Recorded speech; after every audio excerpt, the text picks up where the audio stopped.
நேயர்களுக்கு வணக்கம். மீண்டும் மங்கையரசோலை நிகழ்ச்சிக்கு அனைவரையும் கரவொலியோடு வருக வருக என்று வரவேற்கின்றோம். சென்ற வாரம் இவர்களுடைய கலைநுட்பமான பயணத்தை கேட்டு கேட்டு ரசித்தோம். அத்தனை மொட்டுக்களும் கனியாகின்றனவா? ஒரு மிகப்பெரிய கேள்வி. சில மொட்டுக்கள் மொட்டுக்களாகவே உதிர்ந்து விடுகின்றன, சில பூக்கின்றன, ஆனால் பூவாக காற்றினுடைய ஓட்டத்திலே விழுந்து விடுகின்றன. சில பிஞ்சாகின்றன, ஆனால் பிஞ்சில் வெம்பி விடுகின்றன. சில மேலும் காயாகின்றன, காய்ந்து போகின்றன. சில மட்டும்தான் கனியாகின்றன. அதற்கு காரணம் என்ன? அது தன்னை நெறிப்படுத்தி கொள்கிறது. அந்த மொட்டு தன்னிடம் உள்ள ஒரு நம்பிக்கையை வளர்த்து கொள்கிறது. அப்படித்தான் தன்னுடைய நம்பிக்கையை, வாழ்க்கையை வளர்த்து கலைநயமிக்க சாதனையாளர்களாக மின்னுகின்ற ஐவர் இங்கே வந்திருக்கிறார்கள். அவர்களை மீண்டும் வருக வருக என்று வரவேற்கின்றோம். இவர்களுடைய சாதனை பயணத்தில் தன்னுடைய பார்வையை பதிவு செய்வதற்காகத்தான் கலைமாமணி ஷோபனா ரமேஷ் அவர்கள். அவரையும் நாம் இந்த நிகழ்ச்சிக்கு வருக என்று வரவேற்கின்றோம். சென்ற வாரம் பதிவிலே அத்தனை பேருடைய பாடல் நுட்பமான பதிவுகள் பார்த்தோம். இந்த வாரம் என்ன சொல்றாங்க பார்ப்போமா? முதல்ல ரொம்ப அழகா தன்னுடைய குரல் இனிமையால் இவங்ககிட்ட நிறைய கதை கேட்கலாம். என்ன ஹரிகதா ஸ்பெஷலிஸ்ட். சற்றேறக்குரிய 7500 மணிகள் இதுவரையும் கதை சொல்லியிருக்காங்க. அவ்வளோ நேரமா? நான் 5 நிமிஷம் சொல்கிறதுக்கே எனக்கு மேட்ரு வரமாட்டேங்குது. ஆனால் 7500 மணிகள் கதை, அதுவும் 17 வருடங்களா. அப்போது ரொம்ப பெரிய ஆள் தான். சிந்துஜா வணக்கம்.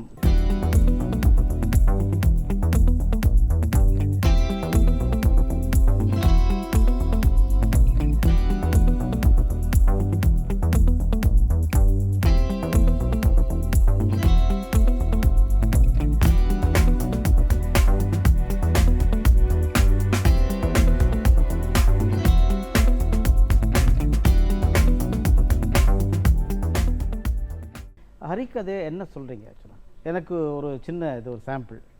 அதாவது ஒரு காலகட்டத்தில் ஒரு ஹரிகதை இருக்கும். இப்போ நான் சுருக்கமாக ஒரு 2 நிமிஷத்தில் சொல்லணும்னா, மீனாட்சியினுடைய அவதாரம் எப்படி இருந்தது அப்படிங்கிறது. குலசேகர பாண்டியன் தான் மதுரையை நிர்மாணம் செய்கிறான். குலசேகர பாண்டியன் சிவபெருமானுடைய திருவருளால் மதுரையை நிர்மாணம் செய்கிறான். அவனுடைய மகன் மலையத்வஜன், அவனுக்கு நல்லபடியாக கல்யாணம் செய்து வைத்தார்கள். சோழ நாட்டு சூரசேனனுடைய பெண் காஞ்சனமாலைய. இவர் 2 பேருக்கும் எல்லாம் இருந்தும் ஒரு குழந்தை இல்லைன்னு ரொம்ப பெரிய தாபம் இருந்தது. எனக்கு குழந்தை இல்லையேன்னு எங்கள் அகத்தியர் என்ன சொல்கிறார், உனக்கு குழந்தை தானடா வேணும், நீ கவலைப்படாத, நீ அஸ்வமேத யாகம் பண்ணி குழந்தை பிறக்கும்னார். அவன் ஒரு தரம் இல்லை, 2 தரம் இல்லை, 10, 20, 30, 40, 50, 60 செய்து கொண்டே போனான். அஸ்வமேத யாகத்தினுடைய கணக்கு 99 தரத்தை தொட்டது. தேவேந்திரன் காட்சி கொடுத்தா, என்னப்பா உனக்கு பிரச்சனை அப்படின்னு கேட்டான். இல்லை, எனக்கு குழந்தை வேணும். ஐயோ, குழந்தை வேணும்னா அஸ்வமேத யாகமாக பண்ணுவான், புத்திரகாமேஷ் யாகம் தான்ப்பா பண்ணணும் அப்படின்னு மாற்றி விடுகிறான். இப்போ 99 தரம் அஸ்வமேத யாகம் பண்ணின மலையத்வஜனும் காஞ்சனமாலையும் இந்த ஒரு தரம் புத்திரகாமேஷ் யாகம் பண்ண, உலகத்தில் ராமரே எப்படி அவதாரம் பண்ணார்? புத்திரகாமேஷ் யாகம் பண்ணால் ஒரு பூதம் பாயசத்தை கொடுத்தது, அதுலேருந்து கருவுற்றார்கள். அப்படின்னா இங்கே ரொம்ப அழகாக சித்தக்னி குண்ட சம்பூதா தேவகாரிய சமுத்தியத்தான்னு அக்னியிலிருந்து அழகான ஒரு பெண் குழந்தையாக 3 வயசு பெண் குழந்தையாக தத்தி தத்தி தத்தி தத்தி பச்சைப்பட்டு பாவடை கட்டி கொண்டு அழகா வருகிறாளா மீனாட்சி.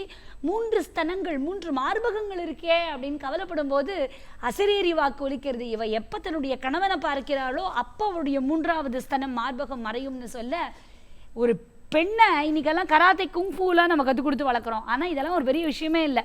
என்றென்றைக்கும் நம்முடைய பாரம்பரியம் பெண்களை கொண்டாடி வளர்த்தது அப்படிங்கிறதுக்கு தான் வீரமங்கை வேலுநாச்சியாருடைய வாழ்க்கையோ ஜான்சி ராணியினுடைய வாழ்க்கையோ ஒரு எடுத்துக்காட்டு. அப்படிதான் மீனாட்சி கம்பீரமாக வளர்கிறாளாம். குறுந்தளிர் மெல்லடி கிடந்த சிறுமணி நூப்புறம் சதங்கை குழறிவோங்க குறுந்தளிர் தத்தி தத்தி தத்தி தத்தி என்னை அம்மான்னு கூப்பிடுறதுக்கு எனக்கு ஒரு குழந்தை இருக்காதான்னு ஏங்கினாலே, அந்த காஞ்சனமாலையினுடைய மடியில் உட்காந்து அம்மா என்று கூப்பிட்ட உடனே அவ்வளவு ஆனந்தப்பட்டாளாம். இப்படி மீனாட்சியினுடைய கல்யாணமோ எந்த தெய்வத்தினுடைய, நான் ஒரு 250 தலைப்புகளில் இசை சொற்பொழிவு என்னால் பண்ண முடியும் ஒரு 4 மணி நேரத்துக்கு. ஸோ இது ஒரு எடுத்துக்காட்டு. ரொம்ப அருமை. அவங்க சொல்லும் போதே அதுலேயே நமக்கு அப்படியே ஒரு ட்ராவல் பண்ணுறோம், அதுலேயே அழகாக ட்ராவல் பண்ணுறோம். ரொம்ப சிறப்பாக இருந்தது. இதில் என்னென்னா, அந்த காலத்தினுடைய புராண கதைகளை அப்படியே கேட்காம இன்றைய சூழலை அதை ஒப்பிட்டு நோக்கும் விதமான ஒரு ஐடியா எப்படிங்க உங்களுக்கு வந்தது? சரிங்க, எனக்கு வந்து அதுலேயே டீவியேட்டே ஆகக்கூடாது. அன்றைக்கி ஒரு புராணம் இருக்கணும், அந்த புராணத்தில் அப்படியே வரிசையாக போனோம். என்னென்ன படலம் இருக்கோ அந்த படலத்தை தான் அப்படியே நான் வரிசையாக சொன்னோம். அதுக்கான ஒரு பொழிப்புரை மாதிரி அப்படின்னு இல்லாமல் எப்படி நீங்கள் இன்றைய சூழலை இணைத்து அது எப்படி அந்த வந்தது? எப்போவுமே இது நான் புதுசாக பண்ணல, நான் மனப்பூர்வமாக நம்புகிறேன். ஏன்னா நம்முடைய கலாச்சாரமே தன்னைத்தானே புதுப்பித்து கொள்ளக்கூடியது. நம்ம ரெஃப்ரெஷ் பண்ணிக்கலன்னா நம்ம வந்து பின்னாடி தள்ளப்பட்டுருவோம். அதனால புதுப்பித்து கொண்டாதான் முக்கியமாக வந்து இப்போ வந்து பாருங்களேன், இப்போது பெரியவாலாம் எடுத்துட்டா அவள் திருப்பி திருப்பி கேட்குறான்னா அவளோட தெரிஞ்சதை கொஞ்சம் பாலிஷ் பண்ணிக்கிறாள். உங்களால் எத்தனை யங்ஸ்டர்ஸை உட்கார வச்சு 2 மணி நேரம் செல்ஃபோன் இல்லாமல், செல்ஃபோனில் டிஸ்ட்ராக்ஷன் இல்லாமல் பார்க்க வைக்க முடியும் உங்களால்? என்னால் நிச்சயமாக. இப்போ நான் நிறையா குழந்தைகளுக்கு ஒர்க் ஷாப்ஸ்லாம் எடுக்கிறேன். அதே மாதிரி இப்போ நான் வெளிநாடுகள் போகும்போதும் நான் முக்கியமாக என்னுடைய பெர்ஃபார்மன்ஸஸ் தவிர்த்து இந்த குழந்தைகளுக்கு வகுப்புகள் எடுக்கணும் அப்படிங்கிறத நான் தீர்மானமாக வச்சுப்பேன். நான் இப்போ சமீபத்தில் எடுத்த போது ரொம்ப ஆச்சரியப்பட்டேன். ஒரு வள்ளி கல்யாணம் அப்படிங்கிற தலைப்பில் இந்த குழந்தைகளுக்காக 2 மணி நேரம் ஒர்க் ஷாப் எடுத்தோம். நான் நினச்சேன் இந்த குழந்தைகள் வெளிநாட்டு குழந்தைகளுக்கெல்லாம் எந்த அளவுக்கு புரியும் அப்படின்னு. ஒரு 10-17 கொஸ்டின்ஸ் கேட்டேன். கொஸ்டின்ஸ் கேட்டபோது ஒரு குழந்தையும் நுனி விடாமல் அதை சொன்ன போது எனக்கு ரொம்ப சிலிர்ப்பாக இருந்தது. நம்ம நடத்துறது ஒரு விஷயம் இல்லை, அந்த குழந்தைகள் அதை கிராஸ் பண்ணி கொண்டு நீங்கள் சொன்ன மாதிரி மொபைல்லாம் யூஸ் பண்ணாமல் இன்றைக்கி இருந்தாலே அது ஒரு பெரிய ஆச்சரியமான விஷயம். இது மாதிரி நிறைய டிஸ்ட்ராக்ஷன் இருக்கும்போது அதை கடந்து நம்முடைய பாரம்பரியத்தை தெரிஞ்சுக்கணுங்கிறது இன்றைய மாணவ மாணவியர்களுக்கு, குழந்தைகளுக்கு ரொம்ப முக்கியமாக இருக்குது. அதுவும் வெளிநாட்டு வாழ் பெற்றோர்களுக்கு அந்த குழந்தைகளுக்கு நம்முடைய கலாச்சாரம் போகக்கூடாதுங்கிற பரிதவிப்பு அதை இன்னும் ஊக்குவிக்கக்கூடிய வகையில் இருக்குது. பாராட்டுகள். இப்போ நீங்கள் வெளிநாடுன்னு சொன்னோடனே உங்களுடைய அந்த பயணத்தை நான் பார்க்குறேன். அதாவது துபாயிலும் சரி, குவைத்திலும் சரி, மொரிஷியஸ்லும் சரி, பல இடங்களில், குறிப்பாக ஸ்ரீலங்கா.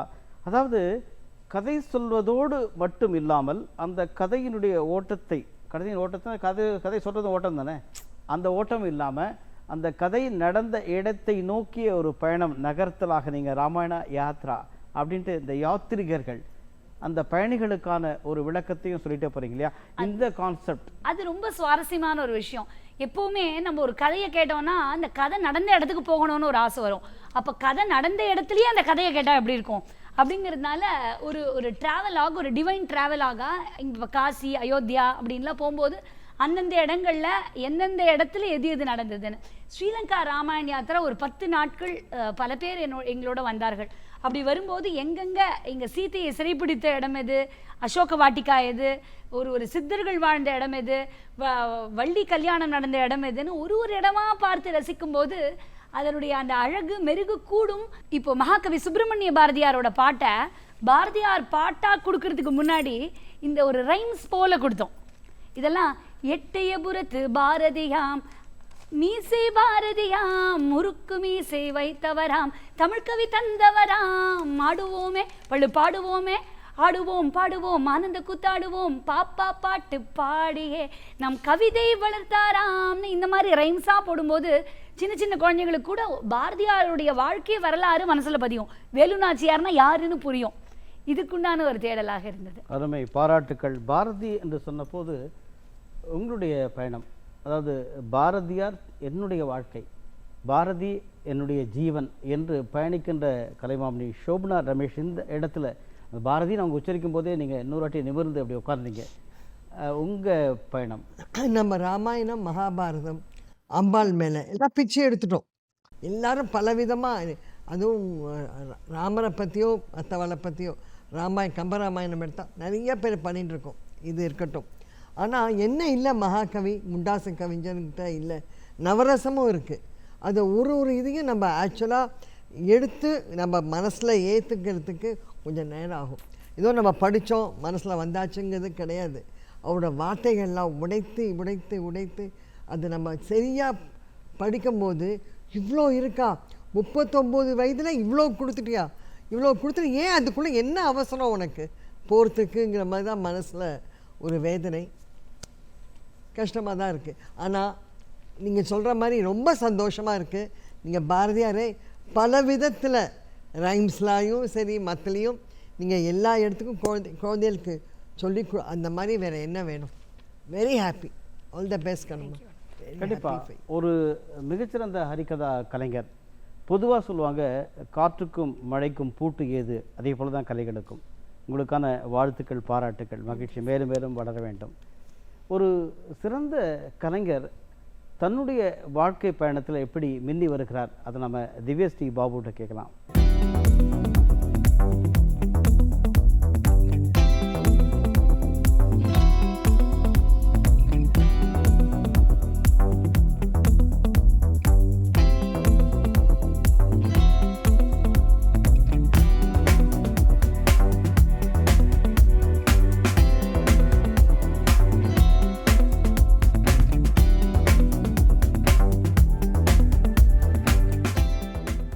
வணக்கம் திவ்யஸ்ரீ.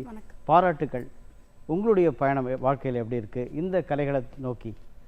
நான் வந்து இந்த கலைக்கு எப்படி வந்தேன் அப்படின்னா, 3 வயசில் வந்து நான் ஸ்கூல் சேர்றதுக்கு முன்னாடி எங்களோட அம்மா வந்து என்னை டான்ஸ் கிளாஸில் தான் விட்டுருக்காங்க. அப்போ வந்து ரொம்ப குழந்தையா இருக்கப்போ அவ்வளோ ஆர்வம் எனக்கு தெரியல. ஆனால் அங்கே போய் அந்த மற்ற என்னோட சீனியர்ஸ் அவங்களோட பெர்ஃபார்மன்ஸ்லாம் பார்த்து அங்கே போய் எங்கள் மேம் சொல்லுவாங்க, ஃபஸ்ட்டு குரு அவங்களோட பேர் வந்து தனவந்தினி. அவங்கள வந்து இந்த டைமில் நான் இங்கே சொல்கிறதுக்கு வந்து ரொம்ப சந்தோஷப்படுறேன். அவங்க தான் வந்து எனக்கு ஃபஸ்ட்டு குரு. அவங்க வந்து இந்த குட்டி குழந்தை இருக்கா அப்படின்னு சொல்லி விடாமல் அதை நான் போய் தூங்கிட்டு தான் இருப்பேன். நான் அப்போது எதுக்காக இதை நான் சொல்கிறேன் அப்படின்னா, இப்போ பேரண்ட்ஸ் வந்து குழந்தைங்க அவங்களுக்கு இன்ட்ரெஸ்டாக இருந்தாலும் குழந்தைங்களுக்கு இன்ட்ரெஸ்டாக இருந்தாலும் நீங்கள் அந்த ஒரு கலை ஏதாவது ஒரு கலைக்கு வந்து படிப்போடு சேர்த்து ஒரு கலையும் கற்றுட்டாங்கன்னா அவங்க ஃப்யூச்சரில் அது ஒரு ரிலாக்ஸேஷன். இப்போ எவ்வளோ மற்ற இதுக்காக நம்ம போகிறதுக்கு பதில் இந்த மாதிரி ஒரு கவின் கலைகள் அப்படின்னு ஒரு இதுக்கு மேம் சொன்ன மாதிரி ஹரிகதாவாக இருக்கட்டும், ஏதோ ஒரு கலைகள் வந்து அவங்க அனுப்பிட்டாங்கன்னா குழந்தைங்களுக்கு வந்து அந்த மென்டல் ஸ்ட்ரெஸ் அப்படின்லாம் சொல்கிறாங்க இல்லையா, அதெல்லாம் இல்லாமல் அவங்க நல்லாவே அவங்க வாழ்க்கையில் வருவாங்க. அந்த மாதிரி என்னை வந்து அந்த டைமில் விட்டப்போ 3 இயர்ஸில் அப்போது அந்த மற்ற அவங்க குழந்தைங்கள் அவங்க பண்ணுறதை பார்த்து தான் எனக்கு இன்ட்ரெஸ்ட் வந்திருக்குன்னு நான் நினைக்கிறேன். ஏன்னா எங்கள் வீட்டில் யாருமே இந்த ஃபீல்டில் கிடையாது. நான் தான் பரதநாட்டியமில் வந்து அது கடவுளோட அனுகிரகம் நான் நிச்சயமாக நம்புகிறேன். ஏன்னா இப்போ வரைக்குமே நான் வந்து அந்த ஃபீல்டில் வந்து இன்னும் கற்றுட்டு தான் இருக்கேன். கல்யாணத்துக்கு அப்புறம் அதுக்கு முன்னாடி வந்து நான் படித்தது பிஏ இங்கிலீஷ் படித்தேன். சைட் பை சைடு அண்ணாமலை மன்றம், ராஜா அண்ணாமலை மன்றம் தமிழிசை கல்லூரி, அங்கே தான் வந்து நான் வந்து டிப்ளமா அதெல்லாம் முடித்தேன். டிப்ளமா நட்டுவாங்கம் அதெல்லாம் அங்கே முடிச்சுட்டு அதுக்கப்புறம் லோவர் கிரேட் ஹையர் கிரேட்னு டான்ஸில் டிபிஐயில் கண்டக்ட் பண்ணுவாங்க, அந்த எக்ஸாம் முடிச்சிருக்கேன். அந்த மாதிரி ஒரு அடுத்தடுத்த ஸ்டேஜ்க்கு வந்து இப்படி தான் போயிட்டு இருந்தேன் நான். எனக்கு வந்து ரொம்ப ஆர்வம் வந்து பரதநாட்டியத்தில் வந்து இப்படி அடுத்தடுத்த லெவல் போகிறதுக்கு வந்து பேரண்ட்ஸ்லேருந்து எல்லாருமே சப்போர்ட் பண்ணாங்க. அந்த மாதிரி இப்போ இருக்க ஃப்யூச்சரில் இப்போ இருக்க ஜென்ரேஷன்ஸ்க்கும் அவங்கவுங்க பேரண்ட்ஸ் சப்போர்ட் பண்ணி அவங்கள வந்து ஏதாவது ஒரு ஆர்ட் ஃபார்முக்கு இன்ட்ரெஸ்டாக பேரண்ட்ஸும் சரி குழந்தைங்களும் போகிறது வந்து ரொம்ப ஒரு பாராட்டுகள் ரொம்ப மகிழ்ச்சி. நெக்ஸ்ட்டு உங்களுடைய என்னென்ன அடுத்த எதிர்கால? இப்போ அடுத்து நான் நிறைய சலங்க பூஜை அரங்கேற்றம் பண்ணிட்டு இருக்கேன். இப்போது நான் இந்த மாதிரி வேறு ஏதாவது ஒரு இடத்துல ஒரு குழந்தைகள் காப்பகம் அந்த மாதிரி அனாதை ஆசிரமம் அங்கெல்லாம் வந்து எனக்கு இந்த மாதிரி டான்ஸ் சொல்லிக் கொடுக்கணும் அப்படின்ற ஒரு ஆர்வம் இருக்குது. அந்த குழந்தைங்களால் கற்றுக்க முடியல, ஆர்வம் இருக்குன்னா நான் போய் அதை சொல்லிக் கொடுக்கணும் அவங்களுக்கு அப்படின்னு. எங்கள் ஏரியா வந்து வடசென்னை அப்படின்றதுனால அங்கேயும் ப்ராப்பரான ஒரு இது இருக்கணும் அப்படின்றதுக்காக என்னோடய ஸ்டூடெண்ட்ஸ்க்கு வந்து நான் கற்றுன்ற மாதிரி அந்த ஒரு எப்படி ட்ரெடிஷ்னலாக எப்படி இந்த ஆர்ட் ஃபார்ம் எடுத்துகிட்டு போகணும் அப்படின்றதில் ரொம்ப ஆர்வமாக அடுத்தடுத்த லெவலுக்கு பண்ண வச்சுட்ருக்கேன் குழந்தைகளை. பாராட்டுகள். இந்த இடத்துல உங்ககிட்ட ஒரு கேள்வி. பல உலகின் பல நாடுகளில் சுற்றுப்பயணம் மேற்கொண்டு பல இடங்களில் பரதநாட்டிய கலையை தொடர்ந்து வளர்த்து வருகின்ற உங்ககிட்ட ஒரு கேள்வி என்னென்னா, இன்னைக்கு கூட வந்து ஏன் பிள்ளை படிப்பு நோக்கி தான் போகணும், மார்க் வாங்கணும், அதுதான் எனக்கான ஆர்வம், அப்போது இதுக்கெல்லாம் போனால் எனக்கு எந்த அளவுக்கு அப்படின்னுச்சு. அதுக்கு ஒரு விடையாக இவங்க சொல்கிறதுனா நிறைய பேருக்கு ஆர்வமாக வராங்கன்றாங்க. ஆனால் இந்த பயணத்துலேயும் இந்த கேள்விக்கும் நீங்கள் எப்படி ப்ராக்டிக்கலாக பார்க்குறீங்க? படிப்பு, dance, dance any form of art நம்ம ரயில்வே தண்டவாளம் மாதிரி தான். இதுவும் இல்லாமல் அது கிடையாது, அது இல்லாமல் இது. ட்ராவல் பண்ணும்போது பேலன்ஸ் பண்ணிவிட்டு போகணும். அதுக்கு யாரோட சப்போர்ட்? அம்மா அப்பாவோட சப்போர்ட் வேணும். நிச்சயமாக படிப்பு ரொம்ப முக்கியம் நமக்கு, நாளைக்கு சாப்பாடு போடுறதுக்கும் எல்லாத்துக்குமே அது. ஆனால் டான்ஸ்லேயும் கற்றுக்கிட்டு அதுலேயும் நீங்கள் you can be a professional person. அதுலேயுமே இப்போ பிஹெச்டி வரைக்கும். அதான் தண்டவாளத்தை ட்ராவல் பண்ணுற மாதிரி டைமிங்ஸை பேலன்ஸ் பண்ணி டான்ஸ் கிளாஸ்க்கு ஒதுக்கணும், படிப்புக்கு ஒதுக்கணும். ரொம்ப சிறப்பு, வாழ்த்துக்கள். மேடம் சொன்ன உடனே எல்லாம் வேணும் தான், எல்லாமே கம்பைன்ட் அப்படின்ற ஒரு ஆங்கிளில் அழகாக சொன்னீங்க. 1963 ஆனந்த ஜோதின்னு ஒரு படம், அந்த படத்தில் எல்லாருக்கும் தெரிஞ்ச படம் தான். பனி இல்லாத மார்கழியா, படை இல்லாத மன்னவரா, இனிப்பில்லாத முக்கனியா, இசை இல்லாத முத்தமிழா. தமிழா. அப்ப இசை தேவை, நாட்டியம் தேவை அப்படின்ற ஒரு பயணத்தை நோக்கித்தான் யாரு சிந்துஜாவும் பயணம் செய்கிறாங்க, திவ்யஸ்ரீயும் பயணம் செய்கிறாங்க. இந்த 2 பேரும் பயணம் செய்கின்ற போது அடுத்து ஒரு கேள்வி வரும். என்னன்னா, இவங்களை யார் மோட்டிவேட் பண்றது, என்கரேஜ் பண்றது, இவங்களுக்கான ஒரு வழித்தடம் யார் அமைக்கிறது அப்படின்னு நினச்சி தான் எனக்கு வெண்பா பாக்யலட்சுமி அவங்க வந்து அழகா இந்த ஃப்ரேம்ல வராங்க.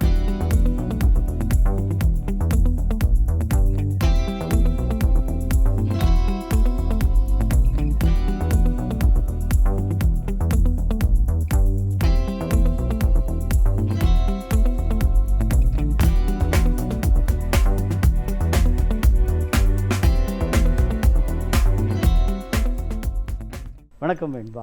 வணக்கம். வாழ்த்துங்க. நீங்கள் வந்து ஒரு லேப் டெக்னீஷியன், முதலே சொன்னீங்க மருத்துவத்துறை. நான் ஒரு லேப் டெக்னீஷியன்லாம் இருந்து அந்த லேபில் இதெல்லாம் நான் ஆய்வு செய்து அதுக்கான அறிக்கையை கொடுக்கின்ற நான் வந்து எனக்கு இது ஓகே, இது வந்து தானாக நடக்கும். ஆனால் கலையை நோக்கி ஒரு தேனாக நடக்கிற ஒரு பயணத்தை நோக்கி எப்படி வெண்பா பாக்யலட்சுமி திரும்பினாங்கன்றது ஒரு கேள்வி எனக்கு வருது. அது நான் சின்ன வயசுலேருந்தே எனக்கு கவிதை எழுதுகிற ஒரு ஆற்றல் உண்டு. 12ஆம் வகுப்புலேயே நான் முதல் கவிதை நூலை வெளியிட்டிருக்கேன். அதுக்கப்புறம் தொடர்ந்து கவிதை நூலுடைய பெயர் ரஞ்சினி கவிதைகள் அப்படின்ட்டு பெயர், புனப்பெயர் ரஞ்சினி கவிதைகள் என்ற ஒரு பெயரில் நான் கவிதை நூல் வெளியிட்டேன் 12ஆம் வகுப்பு படிக்கும்போது. அடுத்து கீரல்களின் கீற்று, அன்புள்ள ஆசான் சில நூல்கள் வெளியிட்டிருக்கேன். நம்ம வந்தது பார்த்தோம்னா சென்னை நோக்கி பயணம் வந்து அடுத்து ஒரு தொழில் சார்ந்த ஒரு பயணம் தான். நம்ம சிற்றூர்லேருந்து நாங்கள் சென்னைக்கு வந்தது. அம்மா அப்பாவுக்கு இதில் ஆர்வம் இருந்ததா கவிதை எழுதுறதுல? இல்லைங்க, அதெல்லாம் இந்த ஆர்வம் இல்லை. வீட்டில் உங்கள் குடும்பத்தில் யாருக்கு இல்லை, என் அண்ணன் வந்து எனக்கு ஒரு ஊக்கம் கொடுத்தார். எங்கள் அண்ணன் வந்து தாமோதரன் சொல்லிட்டு எங்கள் பெரிய அண்ணன் வந்து எனக்குள்ளே இருக்கிற அந்த திறனை வந்து அவர் உணர்ந்தார். ஒரு 6ஆவது 7வது படிக்கும்போதே வந்து பார்த்தோம்னா ஊரில் அவங்களுடைய நண்பர்களுக்கு திருமண வாழ்த்து மடல் அந்த மாதிரியான இதெல்லாம் வந்து என்கிட்ட கொடுக்கும்போது அது என்னால் சரியாக செய்ய முடியுது. எனக்கு தெரியல அது அந்த அமைப்பு வந்திருக்கா அப்படின்றது. அவர் தான் எனக்கு அதை உணர்த்தினார். அதை நான் இங்கே பதிவு செய்ய கடமைப்பட்டிருக்கேன். அவர் தான் அதை உணர்த்தினார். அதுக்கப்புறம் நான் என்னோடய ஆசான் சார் சொன்ன மாதிரி இந்த டிஎம்எல்டி அவர்கிட்ட தான் படித்தேன். அவர் அதை தெரிஞ்சுக்கிட்டு அவர் எனக்கு நல்லா சப்போர்ட் பண்ணார். அது கவிதையே எழுதிட்டு இருக்கிற பழக்கம் வந்து கவிதை நூல் வெளியிட்டேன். அதுக்கப்புறம் சென்னை வந்ததுக்கப்புறம் நம்ம மருத்துவத்துறையில் நான் பணிபுரிச்சுட்டேன். நான் இப்போ சொந்தமாக தர்னிஷ் நெஜஸ் அப்படின்ற ஒரு பேரில் ஸ்கூல் அக்சசரிஸ் பண்ணிகிட்ருக்கோம். டிஷர்ட்ஸு, பேக்ஸ் அந்த மாதிரி. அது வந்து பிஸ்னஸ். இது வந்து முழுக்க முழுக்க ஆத்மார்த்தமான சர்வீஸ், உலகத்தமிழ் பண்பாட்டு சங்கம் அப்படின்றது. கவிதை எழுதும் போது ஒரு சில குடும்பத்தில் அது மாதிரியான தொடர்புகள் இங்கே சென்னை நோக்கி வரும்போது நமக்கு கிடைச்சதுக்கு அப்போ ஒரு நிகழ்ச்சிக்கு போயிருந்தேன்.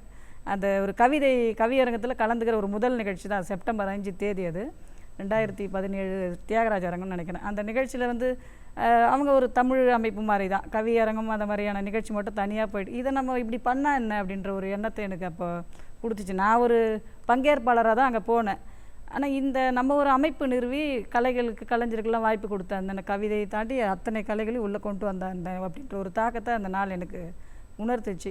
அதுக்கப்புறம் அதுக்கு என்ன பேர் வைக்கலாம் அப்படின்போது நான் சொன்ன அந்த ஆசான்கிட்ட கலந்து பேசி உலகத்தமிழ் பண்பாட்டு சங்கம் அப்படின்னு தான் வைக்கணும்னு 2018 முறையாக பதிவு கொடுத்தோம். அந்த நேமுக்கும் பார்த்தோம்னா ஒவ்வொரு ஊர்லேருந்தும் நம்ம என்ஓசி வாங்கி அந்த நேம் கிடைக்கல. இதுதான் வேணும், லோகோவும் காப்பிரைட் பண்ணி இப்படி தான் வேணும், இந்த நாடுல இல்லாத எழுத்தழான்னு அந்த லோகோ கொடுத்து நாங்கள் அதை 2020 முறையாக பதிவு பண்ணியிருக்கோம். அப்போத்துலேருந்தே வருடம் ஒரு நிகழ்வு கலைவாணரத்தில் நடந்துகிட்டு மற்றபடி வருஷத்துக்கு ஒரு 4-5 நிகழ்ச்சிகள் நாங்கள் நடத்துகிறோம். நேரடியாக நம்ம கலை அரங்கத்தில் நடத்துகிற நிகழ்ச்சியை தாண்டி ஸ்கூலில் காலேஜஸ்லாம் நம்ம அமைப்பை கூப்பிடுறாங்க. ஒரு நிகழ்ச்சிக்கு வந்து நம்ம பண்ணி கொடுக்குறதுக்கு ஆனுவல் டே அந்த மாதிரியான விஷயத்துக்கு நம்ம அமைப்பிலேருந்து நம்ம போயிட்டுருக்கோம். அப்படின்னும் போது அது ஒரு பெரிய விஷயமா இருக்குது நமக்கு. இது பிஸ்னஸ் அப்படின்றது ஒரு பயணம், ஒரு பொருளாதார தேடலாக இருந்தாலும் கூட நமக்கு ஒரு ஆத்மார்த்தமான ஒரு திருப்தியை வந்து எனக்கு இதுதான் தருது. இதுதான் நம்ம யார் அப்படின்றத ஒரு அதிகப்படியான ஒரு மக்கள் உணர்த்தத்துக்கும் நமக்கு ஒரு அங்கீகாரமாகவும் இந்த எனக்கு உலகத்தமிழ் பண்பாட்டு சங்கம் தான் இருக்குது. நம்ம சிலர் ஒரு சப்போர்ட்டாகவும் மகிழ்ச்சி. அதனால தான் உங்களுக்கு வந்து நிறைய பட்டங்கள் உங்களுடைய பணிக்கு, அதாவது கவிச்சேகரம், கவி முரசு, லட்சிய மகுடம், சிங்கப்பெண், தமிழ் பணி சிகரம் அப்படின்னு சமீபத்தில் உங்கள் கலைஞர் விருது பெற்றிருக்காங்க. கவிதை உறவு விஜிபி அமைப்பு மூலமாக பாராட்டுகின்றோம் உங்களை. இப்போ இவங்களுடைய பயணத்தை நீங்கள் எப்படி பார்க்குறீங்க? ஐயோ, இது பெரிய தொண்டுங்க. ஏன்னா நீ நினச்சி பார்த்தபோது அந்த ஒரு கதா காலட்சேபமாக அந்த பக்கம் அதில் ஒரு ஒரு ஒரு 2000 பேரை உட்கார வச்சு நம்ம சொல்லணுங்கிற போது நம்மளோட அது வந்து டேக்ஸ் ரொம்ப நேரம் ஆகும் இல்லையா? அவளை புரிய வச்சு உட்கார வைக்கிறதே தான் அது ஒரு பெரிய ஒரு ஒர்க். ஆனால் இப்போ உள்ள ஷோங்கிறீங்க, ரொம்ப சர்வசாதமாக சொல்கிறீங்க. ரொம்ப ஒரு ஆச்சரியம், ரொம்ப ஒரு ஆச்சரியமான ஒரு பிரமிப்பாக இருக்குது எனக்கு. ஆனால் இது நிச்சயமாக நீங்கள் பண்ணணும். அடுத்த வாட்டி நம்ம சந்திக்கிற போது 1 லட்சம் தாண்டியாச்சு, நிச்சயமா. அதுக்கு மேலே நான் பயணம் பண்ணிகிட்ருக்கேங்கிறது சொல்லணும். நன்றிங்க, நன்றி. கவிஞர் மாணிக்க வாசகம் என்ற ஒரு அருமையாக எழுதியிருக்கார். வாழ்க்கை என்பது வாழ்ந்திடத்தான், நீ வாழ்ந்து காட்டிவிடு.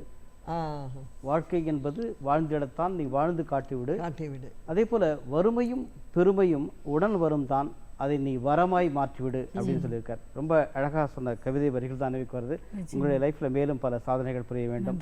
இப்போது நாம் கிராமிய கலைகளை பற்றி பேசுகின்ற போது 2 அருமையான கிராமிய கலைஞர்கள் இங்கே வந்திருக்காங்க.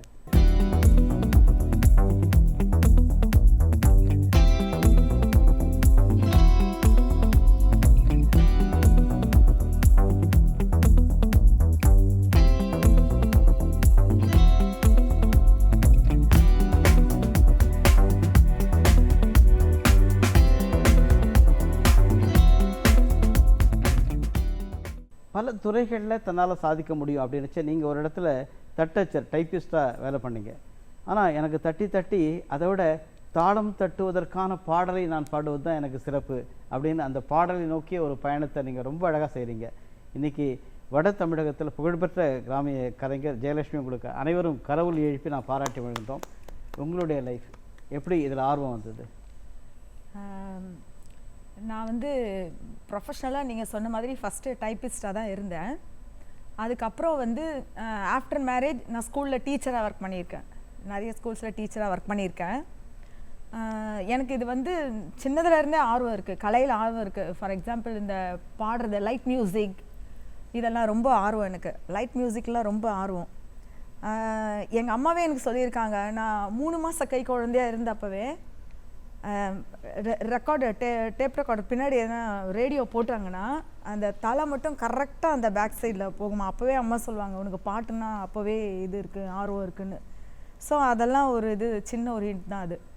இந்த மாதிரி பாடல்கள்லாம் எனக்கு அப்போவே ஆர்வம் ஜாஸ்தி. ஜாலி ட்ரூப்பில் லைட் மியூசிக்கும் பாடியிருக்கேன்.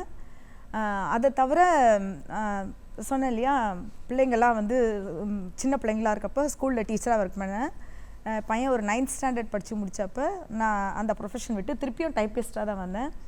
அப்புறம் ஒரு டப்பிங் ஸ்டுடியோவில் டப்பிங் போயிருந்தேன், டப்பிங் பண்ணியிருந்தேன், என்ஜிசி எல்லாம் பேசிகிட்டு இருந்தேன். இப்படி எல்லாம் அப்படியே லைனாக ஒன்று ஒன்றா வந்து அப்புறம் ஷார்ட் ஃபிலிம், சீரியல் இதெல்லாம் நடிக்கிறதுக்கு எனக்கு சான்ஸ் கிடச்சிது. அதெல்லாம் பண்ணியிருக்கேன். அதை பண்ணி முடிச்சுட்டு அப்புறம் என்ன சொன்னாங்க, நீங்கள் வந்து கிராமிய பாடலாம்னு சொல்லிட்டு திரு ஜெய்சங்கர் சார், அதான் கிராமிய தெம்மாங்கு கலைக்குழு தலைவர் ஜெய்சங்கர் சார், அவர் தான் எனக்கு இதுக்கு ஹோப் கொடுத்தாரு. நிறைய தடவை சொல்லியிருக்காரு, நீ நிறைய சாங்ஸ் எடுத்து படி, உனக்கு ரொம்ப நல்லாயிருக்கும், வாய்ஸ் நல்லாயிருக்கு, நீ பாடலாம் அப்படின்னு சொல்லிட்டு எனக்கு மோட்டிவேட் பண்ணது அவர் தான். அதனால் நான் இதில் வந்து கொஞ்சம் ஆர்வம் பண்ணிகிட்ருக்கேன். குருவிட்டேருந்து கற்றுக்கொள்ளக்கூடிய கலைஞர்கள், குருவிடமிருந்து கற்றுக்கொள்ளக்கூடிய கலைஞர்கள் அத்தனை பேரும் மின்னுகிறார்கள். அதுக்கு நிறைய பேர், அது வந்து மூத்தவர்களாக இருக்கலாம், இளையவர்களாக இருக்கலாம், சீனியர்ஸ் ஜூனியர்ஸ் எதாக இருந்தாலும் சரி. இப்போது மேடம், நீங்கள் வந்து தஞ்சாவூரில் 7 வயதில் பரதம் கற்று அரங்கேற்றம், அடூர் ராமையா பிள்ளையினுடைய பாணி, சரஸ்வதி அம்மா அவர்களுடைய அருமையான ஒரு கடாட்சம், அதே போல் மாலதி டொமினிக் அவர்களுடைய ஒரு அருமையான வந்து வழிகாட்டுதல், இதெல்லாம் இது பண்ண நீங்கள் எவ்வளோ உலக அளவில் வந்து பல இடங்களில் பல நாடுகளில் போய் இந்த கலை பயணத்தை தொடர்ந்து இந்தியாவுடைய கலை சேவகராக தூதராக நீங்கள் பல இடங்களில் பணியாற்றினாலும் உங்கள் ப்ரொஃபைலில் நான் இந்த அரியலூர்ன்ற ஊரில் ஒரு சின்ன ஸ்டேஷன், ரயில்வே ஸ்டேஷன், அந்த ஸ்டேஷனில் ஒரு நேரம், அந்த நேரத்தில் திடீர்னு பார்த்தீங்கன்னா எப்படி திருவிளையாடலில் இல்லை, அது நான் சொல்கிறேன், இல்லை அது நான் இல்லை, நான் அதுக்கான ஒரு முன்னோட்டம் கொடுத்தாகணும், வேற ஒன்றும் இல்லை, அதுக்கான ஒரு முன்னோட்டம் நான் தான் கொடுக்கணும். திருவிளையாடலில் எப்படி பாட்டும் நானே பாவமும் நானே, நான் அசைந்தால் அசையும் அகிலம் எல்லாமே அப்படின்ற மாதிரி அந்த அரியலூர் ஸ்டேஷனில் திடீர்னு அந்த பக்கத்தில் இந்த அரச மரத்தினுடைய இலைகள் அப்படி நின்னதாகவும், அதே போல் அந்த இடத்துல இருந்த அந்த கொடியை அவர் ரெடியாக வச்சுருந்தாராம் அடுத்த வாரம் ட்ரெயினுக்கு காமிக்கிறதுக்கு. அந்த கொடியை கொஞ்ச நேரம் நின்றுச்சா, அவரால் ஆட்ட முடியல. அப்படின்னா அந்த இடத்துல நடந்த ஒரு இசை சம்பவம் என்ன? நீங்கள் சொல்கிறது வந்து என்னோட குருஜி டாக்டர் பாலமுரளி கிருஷ்ணா அவரை பற்றி. அவரை பற்றி எவ்வளோ மணி நேரமும் பேசலாம், அது வேறு. ஆனால் எங்கள் அம்மா சொல்லுவா, நான் நேருவை பார்த்துருக்கேன், தள்ளி இருந்து பார்த்தேன்பா. அது எங்கள் அம்மாவோட காலம். ஆனால் என்னோட காலத்தில் எங்களோட பாலமுரளி சாரோட பழகி அவர் கச்சேரியில் உட்காந்து தம்பூரா வாசிச்சு அவர் பாடுறத நேராக கேட்டு, ஐயோ அதெல்லாம் நான் பெற்ற போன ஜென்மத்து ஒரு ஒரு அதிர்ஷ்டம் தான் நான் சொல்லுவேன். அது நாங்கள் வந்து சவுத் ஆஃப்ரிக்காவில் ப்ரோக்ராம் இருந்தது. அம்மா சவுத் ஆஃப்ரிக்கான்னு சொல்கிறோம், ஆஃப்ரிக்கானாலே இன்னும் நம்மளோட எண்ணம் வேறு மாதிரி இருக்கும். ஆனால் கிட்டத்தட்ட ஒரு 4500 பேர் டிக்கெட் சோல்ட் அவுட். அவங்க வந்து சாரோட கச்சேரி, அதுக்கு முன்னாடி என்னோடய டான்ஸு ஆடிட்டு அப்புறம் சாரோட கச்சேரி. சார் பாடி நான் ஆடினதெல்லாம் கண்ணு ஃபுல்லாக தண்ணியாக இருக்கும், ஒரு பயம். ஆனால் ஸ்டேஜ் வந்து நம்ம ஊர் ஸ்டேஜ் மாதிரி இருக்காது, அது பெரிய பிரம்மாண்டமான ஸ்டேஜ். அது கீழேருந்து அப்படியே இப்படி நின்று இருந்தால் கீழேருந்து அப்படியே மேலே வந்து வி ஸ்டார்ட் ஆஃப் எல்லா டைமுக்கு டைம் எவ்ரி செகண்ட் அந்த மாதிரி. ஓகே, அங்கே ஆடி முடிச்சுட்டு நாங்கள் we came back via Mauritius. கும்பகோணத்தில் ஒரு கச்சேரி, அதை முடிச்சுட்டு அரியலூரில் நீங்கள் சொன்ன மாதிரி 1:10 ட்ரெயின் வரும். குருஜி வந்து 1 மணி நேரம் முன்னாடியே ஸ்டேஷன் போயிடுவார். இது அரியலூரில் யாருமே இருக்க மாட்டா, கொஞ்சம் மொல்லா போகலாமே. மிட் நைட் சார், மொல்லா ஆஹா, அவர் 12 மணிக்கே போய் உட்காந்தாச்சு. காற்று அடிக்கிறது அன்னைக்கு, அப்படி ஒரு காற்று, புயல் காற்று. உட்காந்துட்டோம். பெரிய அங்கே ஒரு மரம், அந்த ஆலமரம், அங்கே உட்காந்துட்டோம். உட்காந்துட்டு இருக்கும்போது சார் இப்படி காற்று அடிக்கிறதேன்னு அவர் அப்படியே அப்படி ஏதோ ஒரு சின்னதாக பாட்டு பாட ஆரம்பித்தார். குருஜி ராதிகா கிருஷ்ணா பாடலாமா? ராதிகாவா 12 மணிக்கான்னு? இல்லை, ராதிகா கிருஷ்ணா. சிரிச்சுட்டே பாடினார். அந்த அரியலூர் திரும்பி பார்த்தா இந்த சினிமாவில் வந்த ஒரு பயமாக இருக்கும், ஒரு நாய் மட்டும் உட்காந்துட்டுருக்கும். Full station was empty. TTR வந்து இப்படி வரார். ஏன்னா அவர் வந்து அந்த ஒரு பட்டையை போட்டுன்னு அந்த ஒரு அவர் அவங்க அப்படியே பார்த்துட்டே இருக்கார். அவர் பாடி, நான் என்னோடய டீச்சர், அப்புறம் ராஜான்னு எங்களோட பிஆர்ஓ, அப்புறம் வயலின் வாசிக்கிறவர், நாங்கள் எல்லாம் இருக்கும்போது ஒரு நிமிஷம் யோசனை பண்ணினேன். போன வாரம் தான் நம்ம சவுத் ஆஃப்ரிக்கா 4500 பேர் வச்சு ஆடினோம். இன்றைக்கி இந்த தருணத்தில் யாருமே இல்லாமல் ஒரு இடத்துல பாடும்போது குருஜி பாடி நான் ஆடும்போது, அம்மா அதெல்லாம் என்னோட கடைசி நிமிஷம் வரைக்கும் என்னால் மறக்க முடியாது. எப்படி ஒரு பாடல், அது டாக்டர் பாலமுரளி கிருஷ்ணா அவருடைய குரல்னா கேட்கணுமா? ஒரு பாடல், அதாவது 1959 கல்யாண பரிசில் ரொம்ப அழகாக அந்த வரிகள், துள்ளாத மனமும் துள்ளும், அந்த வரிகளில் இந்த சோர்ந்து போன பயிர், சோர்ந்த பயிரும் நீரை கண்டால் தோகை விரித்தே வளர்ந்திடும், சாய்ந்த கொடியும், ரொம்ப அழகான ஒரு இது. அந்த பாடல்கள் சாய்ந்த கொடியும் கிளையை கண்டால் தாவி அணைத்தே படர்ந்திடும். அப்போது அந்த மாதிரியான ஒரு கீதங்களை நோக்கிய பயணம் நினச்சே நமக்கு உடனே தெம்மாங்கு பாட்டு ஞாபகம் வருது. அப்போது நேராக ஊட்டிக்கு போகிறோம். ஊட்டி அந்த மலை பிரதேசத்தில் எதிரொலிக்கிற அந்த தெம்மாங்கு பாடல் அப்படின்னு வச்சு சித்ரா அம்மா நினைவுக்கு வராங்க. அதாவது நம்ம ஊர் சித்ரா, அந்த சித்ரா வந்து உலக சித்ரா, கேரள சித்ரா, நம்ம சித்ரா.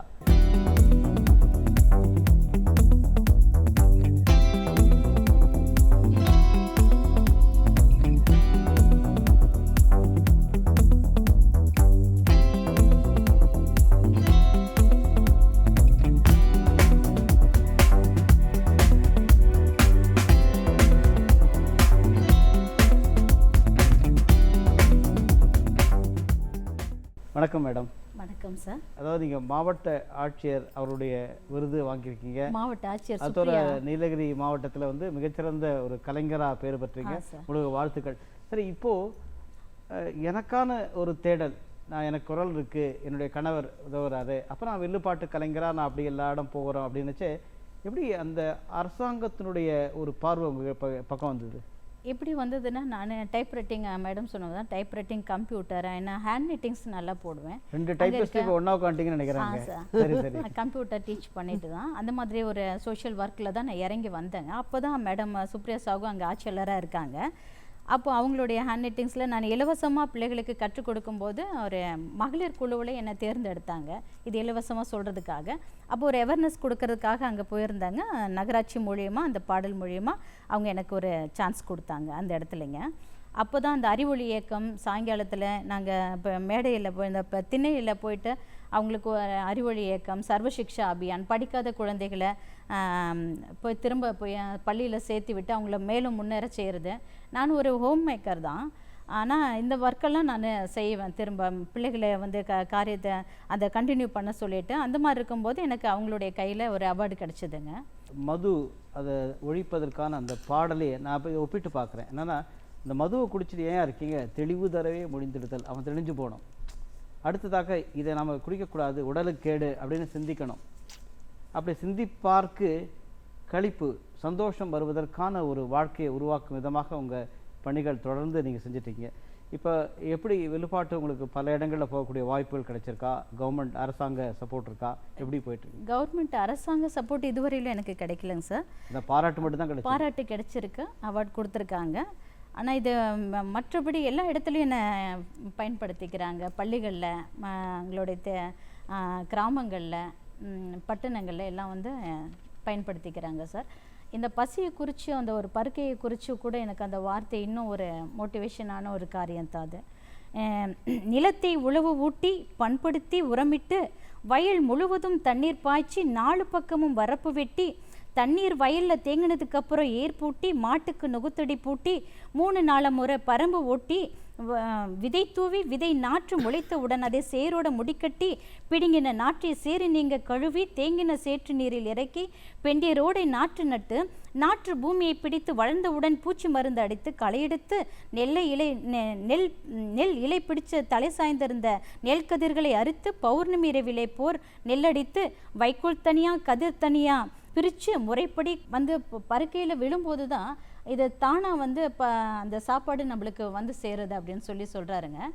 சிந்தின பருக்கைக்கு சிந்தின வேர்வை எத்துணை, அது கிடைக்காமல் கண்ணீர் சிந்தும் உள்ளவர்களுக்கு எத்தனை, ஏந்தும் கரங்களும் எத்தனை, உணவை குப்பையில் எறிவதற்கு எரிய தூண்டும் மனதே சற்று எறிவோம் குப்பையிலே. இந்த வார்த்தை வில்லுப்பாட்டாக நடத்துறீங்க. ஆமாம் சார். அந்த பசி வேஸ்ட் பண்ணுறாங்க ஃபுட்டுங்க. அந்த ஃபுட்டை வந்து நம்ம வேஸ்ட் பண்ணாமல் மக்களுக்கு எதை போய் எப்படி சேரணுன்றது அந்த வார்த்தையெல்லாம் ஒரு பருக்கை நம்முடைய பருக்கையில் நம்மளுடைய தட்டில் அந்த வருதுன்னு சொன்னாக்கா அதை வீணாக்காமல் அதனுடைய காரியத்தை நம்ம மக்களுக்கு சொல்லலாம் அப்படின்னு சொல்லிட்டு இதனுடைய வார்த்தையை சொல்லியிருக்கேன் சார். பாராட்டுகள். ஒரு விமான பயணத்தில் வருகின்ற போது வானவில் திரு ரவி அவர்கள் வந்து பாரதியாரை உங்களுக்கு அறிமுகப்படுத்தினார். அதாவது இது வந்து இந்த வரிகள் பாரதியாரை அறிமுகப்படுத்தினார் அப்படின்ற வார்த்தை சொல்வதற்கு பாரதியார் எல்லாருக்கும் தெரியும். இருந்தாலும் பாரதியில் தான் ஆழங்கால் பட வேண்டும் என்பதற்கான ஒரு முனைப்பு. அன்னைக்கு வந்து எட்டயபுரம் மன்னர் அவருக்கான ஒரு பொற்கிழியை தரவில்லை, அவருக்கான ஒரு பல்லக்கை தரவில்லை. அதை வந்து இன்று நீங்கள் அத்தனை பேரும் ஒரு வானவில் மூலமாக ஒவ்வொரு ஆண்டு நடத்துறீங்க இல்லையா? இந்த பயணத்தில் உங்களுடைய பங்களிப்பும் அந்த பதிவும் நான் இங்கே பதிவு செய்யணும்னு விரும்புகிறேன். எங்களுக்கு ஒரு வாய்ப்பு இருந்தது. வெள்ளிப்பனி மீது உலாவோங்கிறது உங்களுக்கு தெரியும். நாங்கள் வந்து கிட்டத்தட்ட ஒரு 80 குழந்தைகளை பார்லிமெண்ட் ஹவுஸுக்கு குழந்தைகளை அழைச்சிட்டு போய் அங்கே என்ன எல்லாமே நாங்கள் ஒரு 5 பாடலில் தேசப்பற்ற பாடலில் கற்றுக் கொடுத்துருக்கோம். அதை எல்லா இடத்துக்கும் குழந்தைகளை வச்சு பாடி அழைச்சிட்டு போயிட்டுருக்கோம்.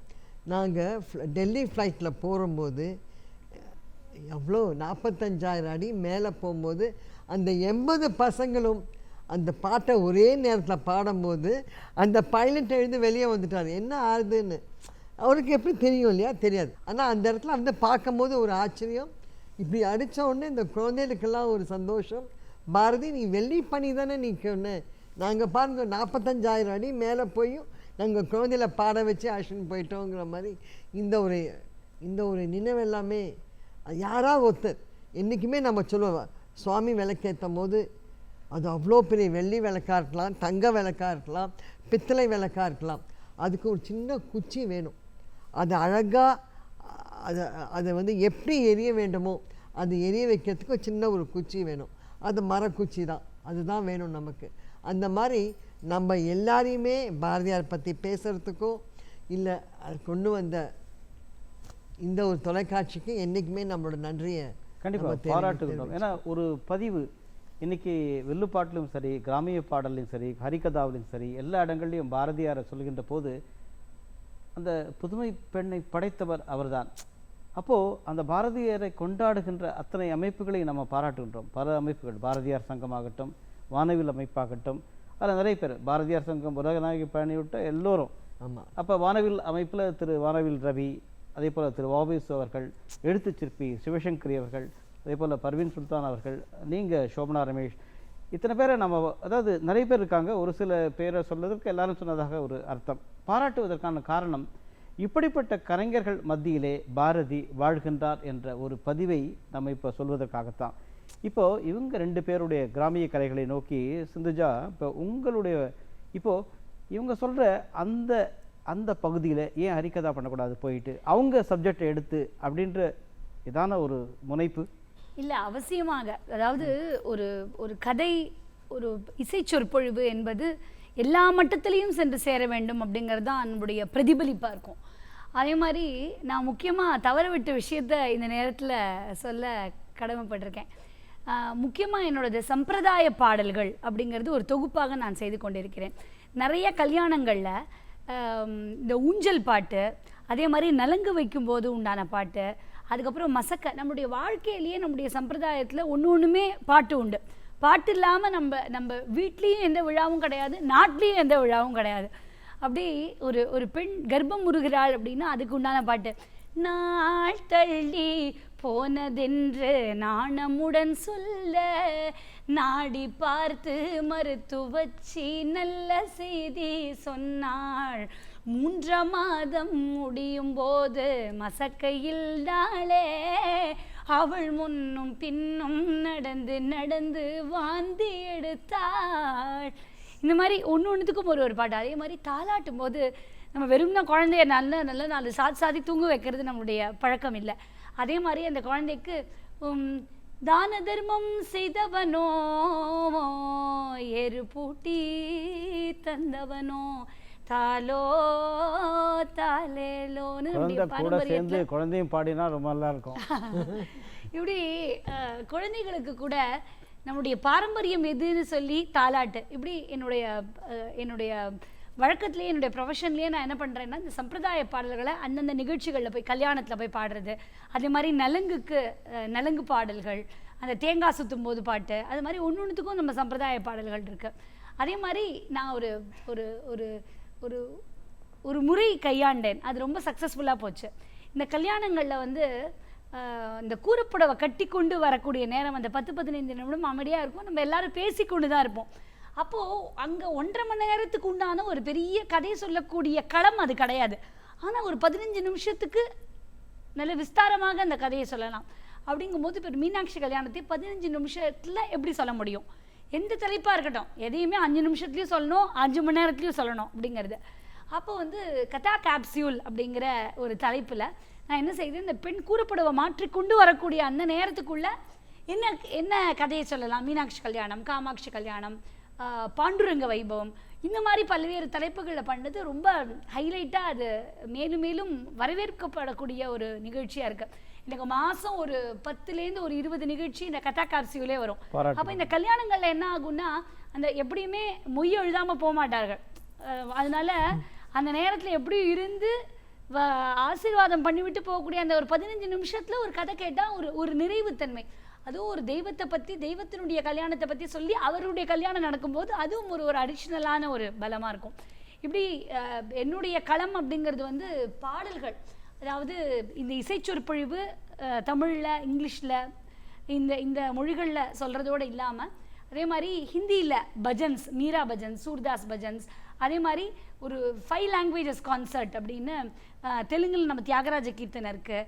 அதே மாதிரி தமிழில் அநேகமான பாடல்கள் இருக்குது, தேசபக்தி பாடல்கள் இருக்குது, நம்மளுடைய டிவோஷனல் பாடல்கள் இருக்குது.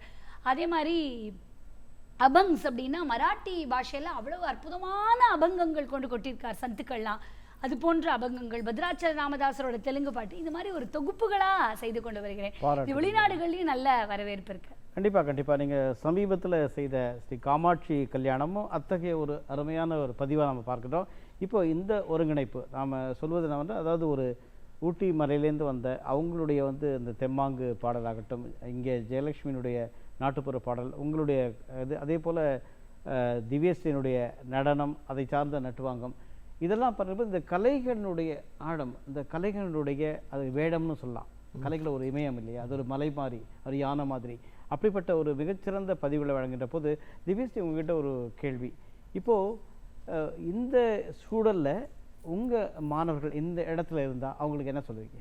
இப்போ நம்மக்கிட்ட வர்றது மோஸ்ட்லி கேர்ள்ஸ் வருவாங்க. நான் அந்த குழந்தைங்களுக்கு சொல்கிறது என்னென்னா, ஸ்கூலில் வச்சு நீங்கள் நல்லா படிக்கணும், நீங்கள் நல்லா படித்தா தான் வந்து பேரண்ட்ஸ் வந்து உங்களை நிறுத்தாமல் கிளாஸ்க்கு அனுப்புவாங்க. அதனால் எக்ஸாம் ரொம்ப முக்கியம், படிப்பு முக்கியம். அதனால் எக்ஸாமுக்கு ஒழுங்காக படித்து மார்க் வாங்கிடுங்க. எக்ஸாம் காரணம் காட்டி கிளாஸ்க்கு வராமல் இருக்காதீங்க. அப்புறம் எங்கள் ஏரியாவில் வந்து இப்போ ஏதாவது ப்ரோக்ராமுக்கு அப்படி ஏதாவதுனா பைசா கொடுக்கணும், ஸ்டேஜ்க்கு அந்த மாதிரி ஏதாவது. அதுக்கு நான் குழந்தைங்கள்ட்ட என்ன சொல்வேன்னா, நீங்கள் உங்களுக்கு கொடுக்குற பேக்கெட் மணியை வந்து கொஞ்சம் கொஞ்சம் நீங்கள் இது மாதிரி சேர்த்து வைங்க. இப்போ பேரண்ட்ஸ் வந்து அமௌண்ட்டை காமிச்சு உங்களை அனுப்பாமல் இருக்கிறதுக்கு நீங்களே சேர்த்து வச்சா அது உங்களுக்கு ஒரு அந்த அந்த மணியோட வேல்யூவும் அவங்களுக்கு தெரியும். ப்ளஸ் அவங்க அந்த ப்ரோக்ராமில் பார்ட்டிசிபேட்டும் அவங்க பண்ணுவாங்க. அந்த ஒரு சந்தோஷமும் இருக்கும். பேரண்ட்ஸ்க்கும் அது ஒரு குழந்தை வந்து ஒரு கரெக்டான ஒரு இது பண்ணுறா. இப்போ நம்ம கிளாஸில் வந்து அனுப்புகிறோம், அவங்க நல்ல ஒரு வேல்யூவும் சொல்லி கொடுக்குறாங்க. அந்த பெண் குழந்தைகள் எப்படி அதை வளரணும். இப்போ யூஎஸ் ஒருத்தவங்களுக்கும் நான் கிளாஸ் எடுக்கிறேன். இப்போ இந்த கலை பற்றி பேசுகிறதுனால அவங்க அங்கே ஒர்க் பண்ணுறாங்க. இங்கே மதுரையிலேருந்து அவங்க அங்கே போய் செட்டில்டு இருந்தாலும் 40+ அவங்களுக்கு ஆகுது. இருந்தாலும் அவங்க ஆன்லைன் கிளாஸில் என்கிட்ட கற்றுட்டுருக்காங்க ஒரு 2 இயர்ஸாக. அவங்க யூஎஸில் இருந்தாலும் அழகாக அந்த ப்ராக்டிஸ் சாரி வந்து போட்டுட்டு கிளாஸ்க்கு ரெடியாக இருந்துருவாங்க. முடிச்சுட்டு அப்படியே அவங்க ஒர்க் ஃப்ரம் ஹோம் உடனே அப்படி போவாங்க. இந்த மாதிரி அந்த ஒரு ஆர்வம் வந்து நம்ம ஊரில் இருக்கிறத ஃபாரின்லேயே இந்த அளவுக்கு நம்மளோட கலையெல்லாம் போயிருக்கு அப்படின்ற போது நமக்கு அது ரொம்ப ஒரு பெரிய ஒரு சந்தோஷம். எனக்கு ரொம்ப அந்த 1 hour நான் நைட் 11 o'clock கிளாஸ் எடுப்பேன், அவங்களுக்கு அது மார்னிங். அந்த டைம் அந்த சாட்டிஸ்ஃபேக்ஷன் எனக்கும் இருக்குது, அது அவங்களுக்கும் இருக்குது. இந்த ஏஜில் அவங்க ரொம்ப ஆர்வமாக அதை கற்றுக்குறாங்க. அவங்க பொண்ணு அங்கே ரெகுலர் கிளாஸ் போகிறா, இவங்க டைம் அதுக்கு ஒதுக்க முடியறதுனால என்னை வந்து எப்படியும் அவங்க செலக்ட் பண்ணி அந்த கிளாஸ் வந்து 2 இயர்ஸாக நாங்கள் அவங்க அங்கேருந்து அந்த ஒரு அன்போட இதில் எனக்கு வந்து இங்கே வரும்போது எனக்கு நிறைய பரிசு எல்லாம் வாங்கிட்டு வந்தது. அது ரொம்ப ஒரு சந்தோஷம். அதாவது நீங்கள் ராயபுரம் அதுலேருந்து ராயல் லேண்ட்ஸ் வெளியூர்லலாம் கிளை பரப்பிருக்கீங்கன்னு சொல்கிறது ரொம்ப வாழ்த்துக்கள். வெண்பா, ஆக்சுவலி இப்போ இவங்களுடைய பதிவுகள், குறிப்பாக அந்த கிராமிய கலைஞருடைய பதிவுகளை கேட்கின்ற போது உங்களுக்கு வந்து உங்களுடைய டார்கெட் இன்னும் அதிகமாக இருக்குது, நிறைய பேருக்கு செய்யணும் அப்படின்னு. ஆனால் திருக்குறளில் வந்து மிக தவமாக நீங்கள் நிறைய பண்ணியிருக்கீங்க இல்லையா? இப்போது இவர்களுடைய பதிவுகளை இப்போ திருக்குறள் நோக்கிய பயணமாக மாற்றக்கூடிய முயற்சியும் நீங்கள் செய்கிறேன்னு இப்போ சொல்லியிருக்கீங்க. திருக்குறள் அப்படின்னு நமக்கு எல்லாருக்குமே தெரியும். பனை, நான் வெண்பா பற்றி சொல்கிறேன். அதாவது பனை ஓலை நறுக்கில் ஈரடி வெண்பா, அது தலைவாடை குருத்தில் தங்கச் சம்பா அப்படின்ற ஒரு கவிதை வரிகள். ஒரு கவிஞர் முறையில் உங்களை பாராட்டு வழங்குகின்றேன். இப்போ இந்த பயணத்தில், இந்த கலை பயணத்தில் இவர்களுடைய சோர்வும் சோகமும் தெரியுது, இல்லைன்னு சொல்ல முடியாது.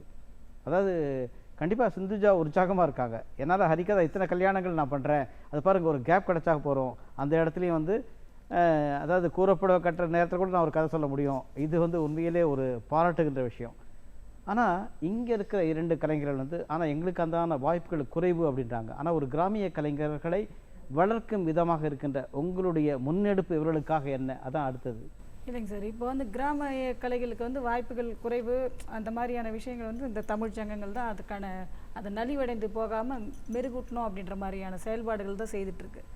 மேடம், இவங்களை பற்றி சொல்லுகின்ற போது சரி, ஓகே, ஒரு உலக தமிழ் பண்பாட்டு சங்கம் வச்சுருக்காங்க, ஒரு கவிஞர் எழுத்தாளர் இந்த பணிகள் செய்கிறாங்க, ஒரு தொழிலகம் வச்சுருக்காங்க, இண்டஸ்ட்ரீஸ். அதோடு மட்டும் இல்லாமல் கொரோனா காலத்தில் அவ்வளோ பணியாற்றினாங்க, அதை நீங்களே சொல்லுங்கள். ஆமாங்க, நாங்கள் கொரோனா காலத்தில் வந்து எங்கள் அமைப்பு மூலயமா குன்றத்தூர் அரசு மருத்துவமனைக்கு ஆக்சிஜன் செறிவூட்டி முகக்கவசங்கள் போன்ற 1 லட்சம் மதிப்புள்ள ஒரு பொருளை அன்பரசன் மினிஸ்டர் 1 லட்சம் பேரும் டைம் டிஃப்ரென்ஸில். ஆமாம், அதாவது ஒவ்வொரு இடத்துலையும் நடக்கும். 1 லட்சம் பேர் ஒரே நாள் அப்படின்றத தாண்டி ஒவ்வொரு ஸ்கூலில் நடந்துகிட்ருக்கோம். நம்ம நிகழ்ச்சிக்கு வந்து கலந்துக்கிறவங்களும் இருப்பாங்க.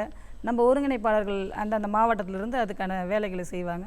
அந்த 1 லட்சம் மாணவர்கள் வந்து தளம் அமைத்து தருவது அவர்களுக்குள்ளே இருக்கிற அந்த உணர்ச்சியை வெளிக்கொண்டு வருது. நிறைய பேருக்கு அந்த திறன் இருக்கும், ஏதாவது ஒரு கலை திறன் உள்ளே இருக்கும், அது வெளிக்கொண்டு வர மாட்டாங்க. அது கல்வி பயணம் அப்படியே தான் போயிட்டுருப்பாங்களே தவிர அது நம்ம எப்படி கொண்டு வர்றது அப்படின்ற ஒரு எண்ணத்தில் நம்ம போயிட்டுருக்கோம். சார், இப்போ பார்த்தோம்னா ஸ்கூல்ஸில் இப்போது அகாடமி அந்த மாதிரி எது பார்த்தோம்னாலும் சிலம்பம், இந்த பரதநாட்டியம், இந்த மாதிரியான விடயங்கள்லாம் எக்ஸ்ட்ரா ஒரு ஆக்டிவிட்டீஸாக நிறைய ஒரு சிறப்பு வகுப்பெல்லாம் நடந்துகிட்ருக்கு. அது பள்ளியில் நடந்துகிட்ருக்கு. ஆனால் வில்லுப்பாட்டு, கிராமி பாட்டு பரவலாக இல்லை, அதுக்கு ஈக்குவலண்ட்டாக இல்லை. இப்போ அவங்க வந்து நம்ம நலிவடைந்த ஒரு காலத்தில் அழிஞ்சிட்டு வர மாதிரி ஒரு ஃபீல், அவங்களுக்கு பொருளாதாரம் ரீதியான ஒரு சூழல் அந்த கலை தரல அப்படின்ற ஒரு ஃபீல். இதுக்கு ஈக்குவலாக வரணும் அப்படின்னா சமமாக அதை வந்து அகாடமியில் அதுவும் கொண்டு வரணும். அதுக்கு வந்து டீச்சர் பிரின்சிபலுக்கு தெரியல, அதுதான் நம்ம நமக்கும் நல்ல டீச்சர்ஸாக அமையணும். கிராமிகள் வில்லுப்பாட்டும் சரி, இந்த மாதிரி அதுக்கு நமக்கும் டீச்சர், ஏன்னா யாருமே ஒரு சம்பாதியம் இல்லாமல் வாழ ஆமா, முடியாது. நிச்சயமாங்க. கலை பயிற்றுனருக்கான ஒரு ஒரு அவங்களுக்கான ஒரு ஊதியம் வேண்டும்.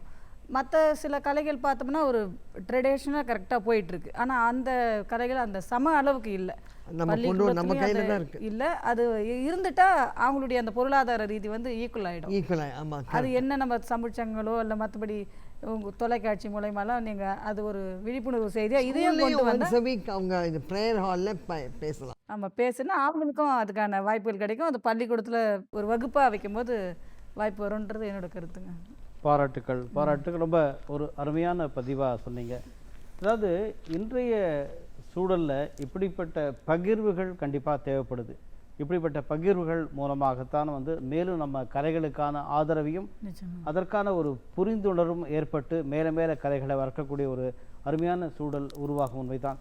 இந்த நேரத்தில் இப்போது அனைவருடைய பதிவை பார்க்கின்ற போது எல்லாருமே பாரதியை ஒட்டித்தான், எனக்கு இது ஒரு கோயின்சிடன்ஸ், பாரதியை ஒட்டித்தான் ஒரு அருமையான பார்வை செலுத்துகிறார்கள். அவன் வந்து எட்டயபுரத்து வீதியிலே அவன் 8 அடி வைத்த நாளில், எட்டயபுரத்து வீதியிலே அவன் 8 அடி வைத்த நாளில் எட்டி இருந்த இமயத்தில் இன்னொரு சிகரம் உழைத்ததுவாம்னு சொல்லுவாங்க. அதாவது பாரதியை பற்றி சொன்னோம் அப்படின்னு எட்டயபுரத்து வீதியிலே அவன் 8 அடி வைத்த நாள் எட்டி இருந்த இமயத்தில் இன்னொரு சிகரம் உழைத்தது பாருவாங்க. அப்படி அந்த பாரதியினுடைய வரிகள் பெண் விடுதலைக்காகவும் பெண்களுடைய முன்னேற்றத்திற்காகவும் பெண்களுடைய பாதுகாப்பிற்காகவும் பெண்களே இந்த நாட்டில் அவங்க தான் வழிநடத்தணும், இந்த உலகத்தை வழிநடத்தணும் பாரதியினுடைய பரந்துபட்ட பார்வை. இது இந்தோ யுஎஸ் அதனுடைய ஒரு அமைப்பினுடைய உதவி தலைவராக நீங்கள் இருந்தபோது ஓல்கால நீங்கள் ஆற்றிய அந்த உரை, அந்த அதை நான் நினைவூட்டி, அந்த பெண்களுக்கான முன்னெடுப்புகள் இன்னும் என்ன தேவை, 1000 மங்கையர் சோலைகள் நடத்தினாலும் பெண்களுக்காக இன்னும் நாம் வந்து பேசணும் அப்படின்ற ஒரு நமக்கான முன் பகிர்வுகள் வருகின்றன. அதை நோக்கிய உங்களுடைய பார்வை என்ன? ஏன்னா ஒரு பெண்ணியம் சார்ந்த ஒரு மிகச்சிறந்த பங்களிப்பாளர் இந்த உலகத்தில். ஏன் இன்னொரு விஷயம் நான் சேர்க்கணும், ஏன்னா ஒரு அலுவலகம் நடத்தி அதில் அதிகமான பெண்களுக்கு ஒரு வாய்ப்பு கொடுத்து, அன்றைக்கி முதல்ல ஒரு கூரியர் சர்வீஸ் 2 ரூபாயில் முதல் கூரியர் சர்வீஸ் நீங்கள் தான் ஆரம்பிச்சிங்க இல்லையா? அதில் நிறைய பெண்களுக்கான வேலைவாய்ப்பு கொடுத்து தானும் மகிழ்ந்து பிறரை மகிழ வைத்த ஒரு சாதனையாளர் என்ற முறையில் உங்ககிட்ட இந்த கேள்வி. ஒல்லோகிராடை பற்றி பேசும்போது அங்கே வந்து என்னோடய டாபிக் வந்து வயலன்ஸ் அகெயின்ஸ்ட் விமன். இன்டர்நேஷ்னல் அத்தனை பேரும் வந்திருந்தாங்க அந்தந்த இதுலேருந்து. வயலன்ஸ் அகெயின்ஸ்ட் விமன்கிற டாப்பிக்கை வந்து என்னை பேச சொல்லும் போது எனக்கு மனசு கஷ்டமாக இருந்தது. என்னது எப்போ பார்த்தாலும் நம்மளையே வந்து விமனை வச்சுட்டு நான் அவளை வந்து மோசமான நிலைமையில் இருக்கா, மோசமான எந்த நிலைமையில் நம்ம இல்லை.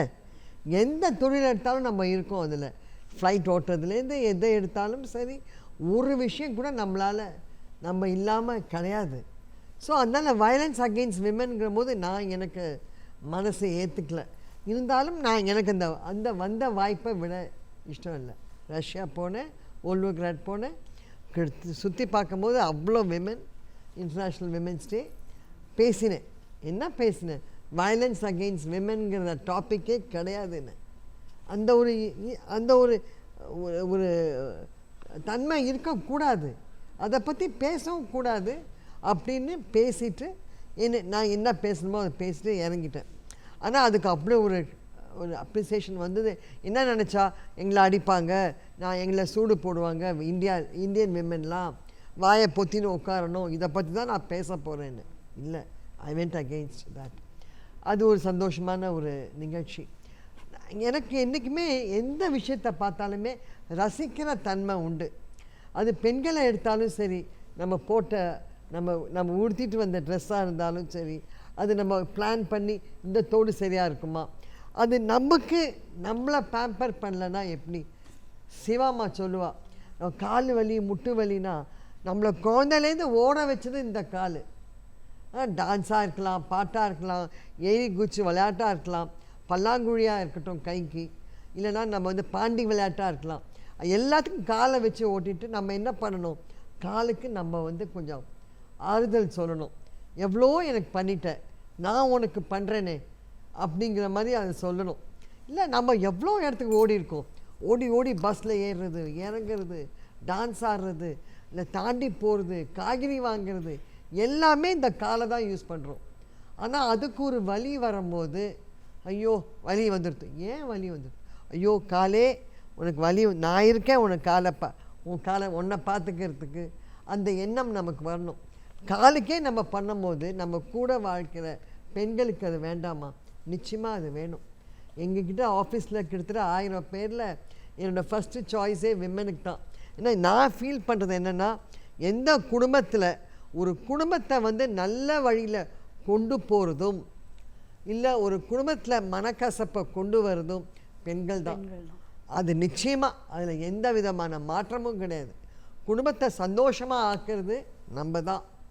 அந்த ஒரு சின்ன ஒரு 10 நிமிஷமாக இருக்கலாம், ஒரு அங்கே வந்துட்டால் நம்ம பேச்சு பேசினாலே அந்த அட்மாஸ்பியரே மாறும். ஆஹா இவன் நன்னா பேசினான், அதுதான் வரணும். ஈகோ இருக்கக்கூடாது. இந்த ஈகோனால் பல விஷயங்கள் நம்மளால் ஒரு மனக்கசப்பு வருது. அது ஈகோ இல்லாமல் நம்ம எல்லாரையும் அனுசரிச்சுட்டு பாரதியார் சொன்ன புதுமை பெண்ணோ இல்லை அதுதான் நடக்கிறது. ஆனால் அதை வந்து நிச்சயமாக அதை ஏற்றுக்கிட்டு நம்ம ப்ராக்டிக்கலாக பண்ணணுங்கிறது தான் ஆசை. இன்றைக்கி இவ்வளோ பேரை பார்த்து ரொம்ப ஒரு சந்தோஷமாக இருக்குது. எந்த இடத்துல போனாலும் சரி பாரதியாரை கொண்டு வரா. அது மாதிரி ஒரு பாட்டுலேயும் எடுத்து நம்ம முடிக்கணுங்கிற போது நம்மெல்லாம் முடிய போகிறதா அந்த நிகழ்ச்சிங்கிற போது நீங்கள் எப்படி முடிக்கணும்னு நினைக்கிறீங்க? தேசபக்தியை தவிர்த்து எப்படி முடிக்க முடியும்? முடியாது. வந்தே மாதரம் ஜெய ஜெய வந்தே மாதரம். நீங்கள் தாஹத் ஜம் தரி வந்தே மாதரம் ஜம் தரி ஜகதரி வந்தே மாதரம். நீமா? இங்கு வந்திருக்கும் அனைவருக்கும் வந்தே மாதரம். நீங்கம்மா? வாழ்க பாரதம், வந்தே மாதரம், வந்தே மாதரம். அருமை, பாராட்டுக்கள். அதாவது இந்த ஒலி எழுப்பினது இது காற்றில் கலந்த ஒலி மட்டுமல்ல, அது வாழ்க்கையினுடைய ஒளி. அதுதானே அது. நிறைய பாடல்கள், காலங்களில் அவள் வசந்தம், கலைகளிலே அவள் ஓவியம், இது ஒரு காதல் பாட்டு தானா? அந்த பார்வையை மட்டும்தானா? இல்லை, பெண்களுடைய வேல்யூஸ், ரிச்னஸ், இதை சொல்ல தான் அந்த பாடல். நிறைய பேர் இந்த பாடலை வந்து ஒரு காதல் பாட்டாக தான் பார்ப்பாங்க. ஆனால் அது காதல் பாட்டு மட்டுமல்ல, காதலையும் கடந்து பெண்களுடைய மதிப்பை, அதாவது காலங்களில் அவள் வசந்தம், அதாவது வசந்த காலம், இனிமையான காலம், அதை உருவாக்குபவள் பெண். கலைகளிலே அவள் ஓவியம்னா அப்படிப்பட்ட கலை நயமிக்க அந்த கலைகளை உருவாக்குவள் பெண், மகிழ்ச்சியை தருபவள் பெண். அதனால தான் பூமியை பெண் என்கிறார்கள் இல்லையா? அப்படிப்பட்ட ஒரு பதிவுகளை நோக்கி நாம் நகர்கின்ற போது கலை என்பது நம்முடைய வாழ்க்கையோடு ஒன்றிணைந்தது. அப்படி கலையோடு தன்னை இணைத்து கொண்டவர்கள் அல்லது கலை இவர்களை இணைத்து கொண்டது. இந்த பதிவாக இன்றைய மங்கையர் சோலையில் மிகச் சிறப்பாக ஹரிகதாவில் ஒரு திறமையான சிந்துஜா, நெட்டுவாங்கம் நாட்டியத்திலே மிக திறமையான அருமையான பதிவை தந்த திவ்யஸ்ரீ, அதே போல இவர்களை கலைகளை வளர்க்க வேண்டும் என்ற ஒரு கவித்துவமான ஒரு கவிதையாகிய வெண்பா பாக்யலட்சுமி, ஜெயலக்ஷ்மி தன்னுடைய, நான் ஒரு டைப்பிஸ்ட், ஆனால் இன்னைக்கு வந்து கலையின் பாட்டின் வடிவமாகத்தான் நான் ஜெயலக்ஷ்மி. நீலகிரி மலையினுடைய ஒரு குழுமையையும் சார்ந்த ஒரு வில்லுப்பாட்டு கலைஞராக சித்ரா. அனைத்திற்கும் முத்தாய்ப்பாக ஒரு மிகச்சிறந்த பண்பாளர், சாதனையாளர். அன்று கலைமாமணி, அன்றிருந்த முதல்வர் ஜெயலலிதா அவர்களிடமிருந்து, அதற்கு பிறகு ஒரு மிகச்சிறந்த ஒரு நாட்டிய செல்வம் என்று முத்தமிழறிஞர் கலைஞர் அவரிடமிருந்து ஒரு விருது, மேலும் ஜெயேந்திரர், அதாவது மேலும் காஞ்சி மகாமுனிவர் அவரிடமிருந்து ஒரு நாட்டியத்திற்கான மிகப்பெரிய உயரிய விருது, இன்னும் எண்ணற்ற விருதுகளால் தன்னுடைய வாழ்க்கையின் ஒளியை மற்றவர்களுக்கும் விளக்காக ஒளிரச் செய்த கலைமாமணி சோபனா ரமேஷ் அவர்கள் இந்த நிகழ்ச்சிக்கு. இதைவிட நமக்கு வேற என்ன வேணும்? நாம் வேண்டுவது எல்லாம் அனைவரும் சாதிக்க வேண்டும், பெண்கள் சாதிக்க வேண்டும். அந்த சாதனை பயணத்தில் நீங்கள் அனைவரும் இணைந்திருங்கள். நீங்கள் சாதனையாளர்கள் தான். இந்த நிகழ்ச்சிக்கு எழுதுங்கள். நீங்கள் எழுத வேண்டிய மின்னஞ்சல் முகவரி இதோ திரையில்.